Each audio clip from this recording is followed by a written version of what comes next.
DK back at you with another video here for the NBA main slate here on Wednesday. We got a nice big slate of games today. Real quick, let's see how my lineup's doing currently tonight. So this is my final lineup that I went with. Kind of just stacked the Suns and the Kings game, and then added in Sabonis, or Miles Turner and Jeremy Lin, with Kevin Huerter out of there. Again, guys, if you don't follow me on Twitter, really important to do so. I tweeted out Jeremy Lin's pretty good value play because Kevin Huerter played huge minutes. Those minutes had to go somewhere, so Jeremy Lin was too cheap. And the game stack was looking good here until the last couple of minutes, and the Kings just went on a 20-0 run, it seems like. So hopefully the Suns can bring it back here. His lineup looking not bad right now. I just need the Suns to keep it close. TJ Warren, I need to pick it up a little bit. And yeah, I'm in decent shape. Like I said, if the Suns can make this close. So yeah, that's my lineup. And so let's look into the slate for tonight.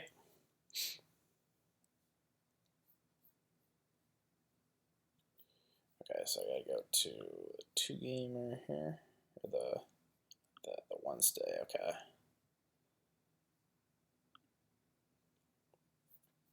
So after doing a brief overview of the slate, it's a pretty interesting slate because not a lot of games that are really sticking off the page. Not a lot of game stacks, in my opinion. So it's kind of an interesting slate. So yeah, let's look into it. So again, Harden at the top again. I think for cash games, you gotta just lock and load him. With no Chris Paul, only did shoot the ball 18 times. That was pretty surprising. Normally he's gonna put it up, close to 30 times. With no Chris Paul, no Eric Gordon, he's just gonna, he's gonna shoot the ball so much, and he's playing great basketball. So cash games, I think you kind of got to go with Harden there. Tournaments, there definitely is merit to fading him at 12.2K. And then we got this Philly-Washington game, literally the same game, but now it's at Washington. So I was kind of off it because of the blowout risk. I did blow out the game last night. So tonight, now that it's in Washington, the game blew out, so the starters all got kind of rusted. So I think the Wizards have a better shot of keeping this close than they at Washington. So I do like this game more now. So Ben Simmons, Jimmy Butler, and Embiid, I feel a little more confident about. And then on the other side, Beal, Otto Porter, Reza, Jeff Green. Those would be kind of my targets for that game. So I am a little more comfortable. And then this Portland, Chicago game, again, a little blowout risk since at Portland. But Lillard, if Chicago can keep it close, I think he's pretty solid here at 8.8K. Probably better plays on the board, in my opinion, but I think he's okay. Kyrie, just everyone healthy for Boston. Boston's just a team I kind of stay away from. And then Devin Booker here did miss the game on Tuesday against the Kings. So if he misses again, we go back to Josh Jackson again. And then you could look to DeAnthony Melton as a solid value play. Jamal Crawford, Kelly Oubre, and then obviously Ayton and TJ Warren get the biggest usage bump. So that's kind of my thoughts with that. Let's see. So this Cleveland-New Orleans game, I do like it a lot, but I'm just worried that the Cavs can't keep it close. It is at the Pelicans.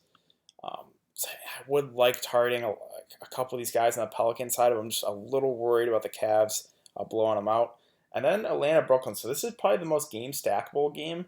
But Brooklyn, we got Joe Harris as well as Jamari Carroll, most likely back. And when Brooklyn has a lot of bodies, they're going to ride at the hot hands with such an unpredictable rotation that's really hard to trust anyone from Brooklyn.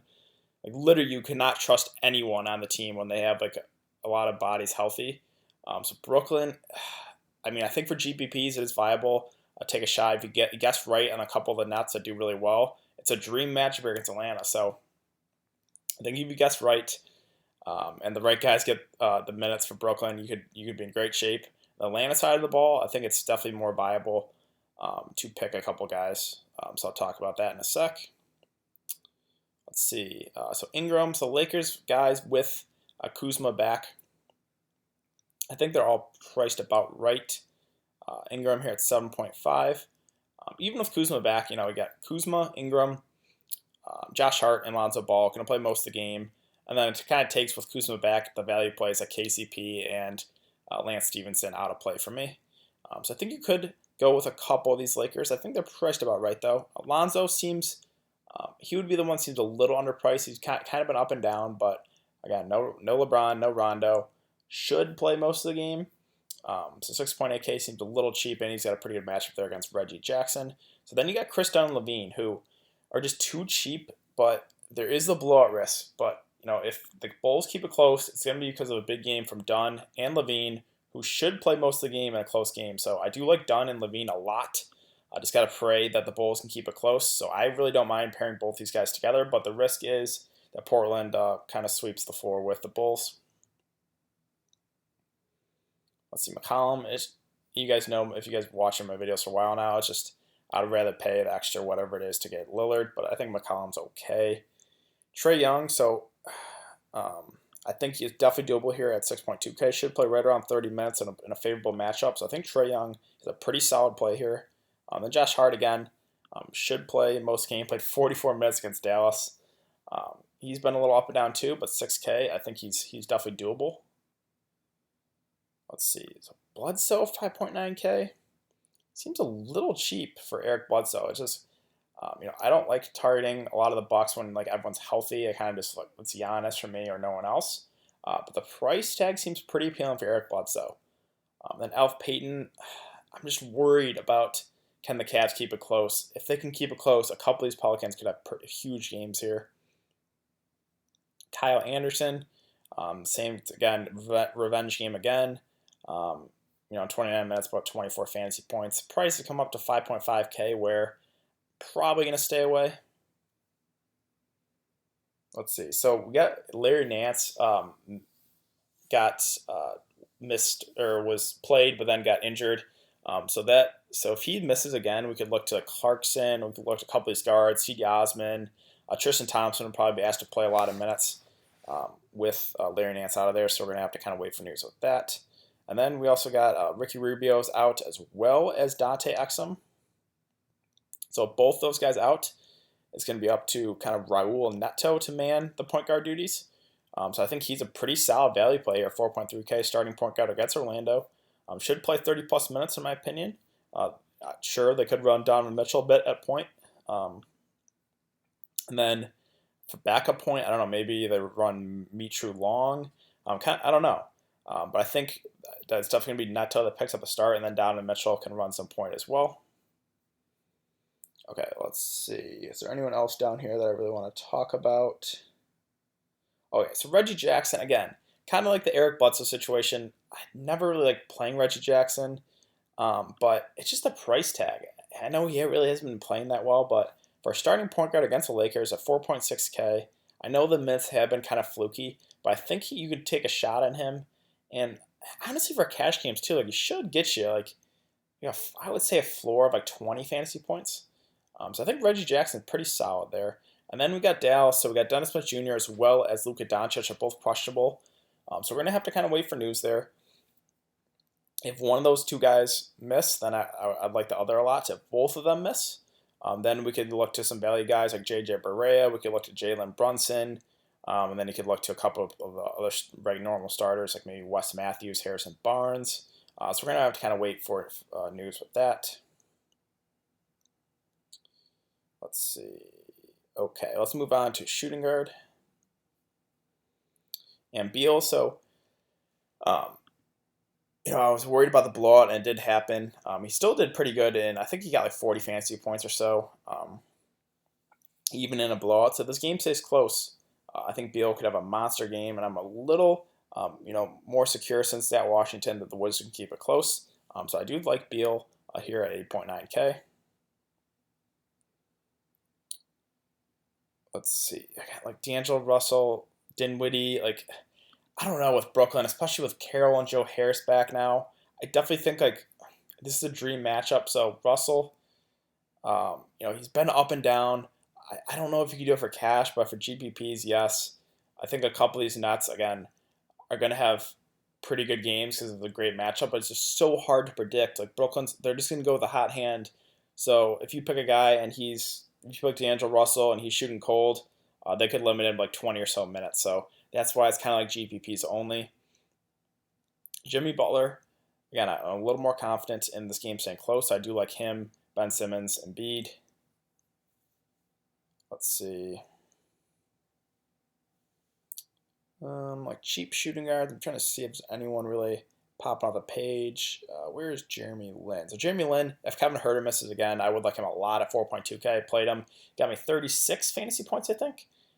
So he'd just be too cheap. So Jeremy Lin, I think it would be chalky, obviously, if Kevin Huerter misses again, but I think he's a pretty solid value play there.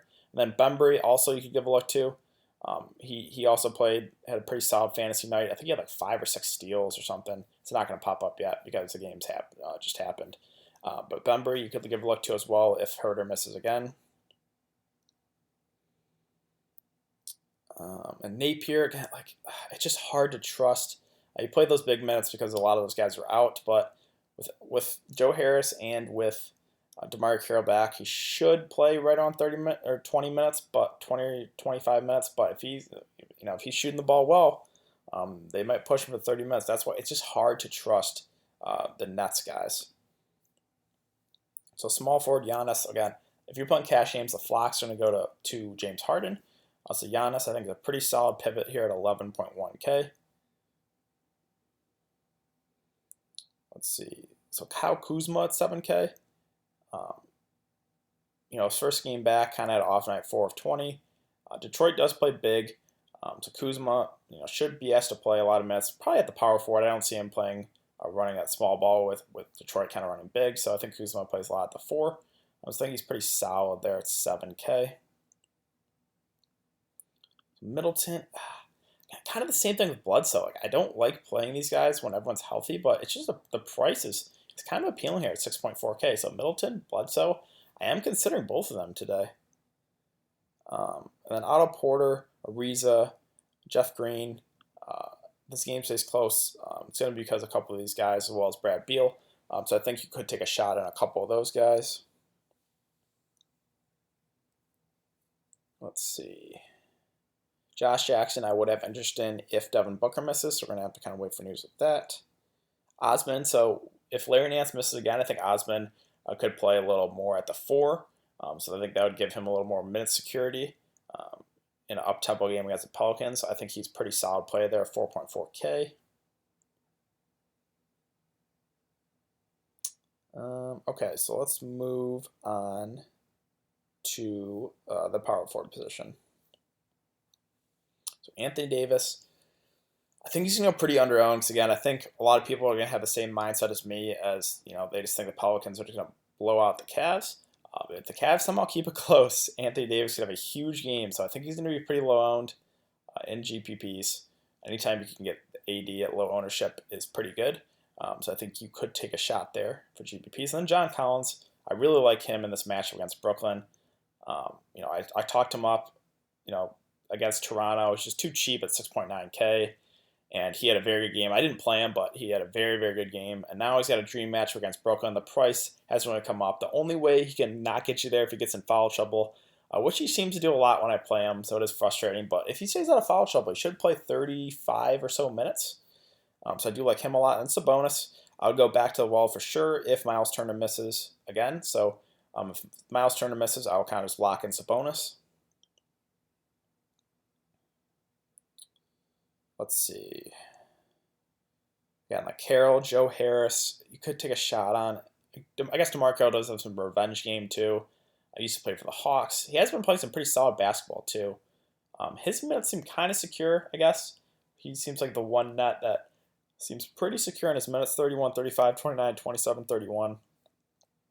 So I think DeMar Carroll is doable at 5.5K. Let's see. Dedmon at 5.2. Again, I like targeting bigs against Brooklyn, so Dedmon, John Collins. I honestly wouldn't mind pairing both of them. If you want to take the discount on John Collins, I think Dedmon's fine here at 5.2.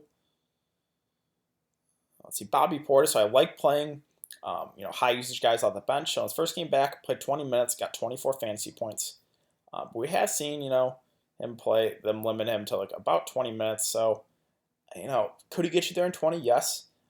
If he's going to play like 25 minutes, I'd really like Bobby Portis. So I think you could take a shot on him here at 4.7K. Okay, so let's move on to, I guess, last guy I'll talk about Quinn. Kind of had an off night with Miles Turner out. Um, but I guess if Miles Turner misses again, in GPPs, I think he's worth a look there at 3.5K. Holmes, I really like playing Holmes. He had a pretty decent first half basketball tonight. So 3.4K is just too cheap. Should play, 15 to 20 minutes. So I like Holmes there as a pretty solid value play. Okay, let's move on to center and Embiid. The price is up there. So I think the ownership will be kind of low, but man, Washington, one of the worst rebounding teams in the league. So if the game stays close, then Embiid could have a pretty big game here, 10.8. And then Vucevic. So let me just talk about how crazy this guy's been. I really liked him against the Kings, and they got blown out. They're not playing him enough minutes. He's like their whole team right now. So look what he did in 25 minutes. Put up 44 fantasy points. In 32 minutes, he put up 63. In 27 minutes, he put up 40 fantasy points. In 26 minutes, he put up 52 fantasy points. So, like, this guy, like, in 34 minutes, 40, in 33 minutes, 72 fantasy points. He is a beast I just wish they would give him more minutes. I think a lot of people are going to be scared of this matchup, which could lower the ownership, but I wouldn't mind taking a shot at Vucevic. If the Magic are going to keep it close, it's going to be because of a big game from him, and hopefully they play him, more minutes. So I think he's going to go very, very low owned. But I think you could take a shot there. And then you got Blake Griffin and Andre. Pretty favorable matchup here against the Lakers. Both seem a little underpriced. I'm not a Blake Griffin guy, not really Andre Drummond guy either. But they just seem a little underpriced here. So, could you pair them both together and then kind of go with a game stack? Yes, I think it is possible. I wouldn't mind playing one of these two guys though. And then you got Nurkic. I love targeting bigs against Chicago. So against the Knicks, got into some foul trouble issue, but in only 19 minutes, he put up almost 30 fantasy points. So the game stays close. He doesn't get in foul trouble. He's off to a huge fantasy night. And now he's got a matchup here against the Bulls. If they can just keep it close, like Nurkic should have a huge game. So I do like him at 8.2K. Randall is fine at 8.1K. Again, I'm just a little worried about the blowout, but if they keep it close, I think Randall could have a pretty decent game. Ayton, I would have interest in if Devin Booker misses, so I'll kind of wait for news there. Capella still seems a little underpriced. I liked him a lot. Played him against Denver, put up 50 fantasy points. So I think he's still just too cheap. He should play, 35 plus minutes if he stays out of foul trouble. So I think Capella, pretty solid play there at 7.8. Let's see. So Tristan Thompson, again, if Larry Nance misses, would probably be asked to play some big minutes. Then would probably be Ante Zizic would be the backup. He had a big night last night. So if Larry Nance misses, I think you could take a shot here on Tristan Thompson at 6K. Seems just too cheap for him. Let's see. So McGee, a couple of these Lakers bigs, they're probably going to play some more minutes. So McGee, but the thing is, like the center rotation, they kind of have like three guys right now in the rotation. They got Zubac gets a little minutes. They got Tyson Chandler getting some minutes. So that's kind of the concern. Like, I do like that Detroit plays big, so these guys are going to play more minutes. It's just kind of hard to predict. They'll probably play all three. If I had to pick the three, obviously McGee has the most upside. But I think for like a safe play like Tyson Chandler at 3.1 minimum price, should play 15 to 20 minutes, I would say. So I think he's a pretty solid play there at close to minimum price. And McGee, I think, has the most upside. Okay, so I think that about does it. Jared Allen, I guess, at 5.8, and the minutes is not really secure for him, right around like 25 or so minutes. But Atlanta does run big, so maybe he pushes it for 30 minutes. So I think Jared Allen, actually a pretty solid play there. Alex Len, you could off the bench, should play right around 20 minutes. So I think he is definitely viable there as well at 4.5. For Reed, I loved him, played him against Boston, but with those two guys back, I don't know if he's going to make the rotation. Maybe I'll wait for news to see if they're going to say if he's going to make the rotation or not. And yeah, I think that's about it. So yeah, I do like the slate. Like, there's a lot of different ways to go. Again, not really a lot of game stack games, really, in my opinion. So again, it's going to be kind of interesting of how people go about making lineups for the slate. So if you guys have been enjoying the content, please like this video, subscribe. If you have any questions, you can leave in the comment section down below. It's also important to follow me on Twitter. It will be in the description below. I'll give my thoughts as more news comes out throughout the day. And yeah, I'll be back with another video tomorrow on Thursday. So I'll see you guys then.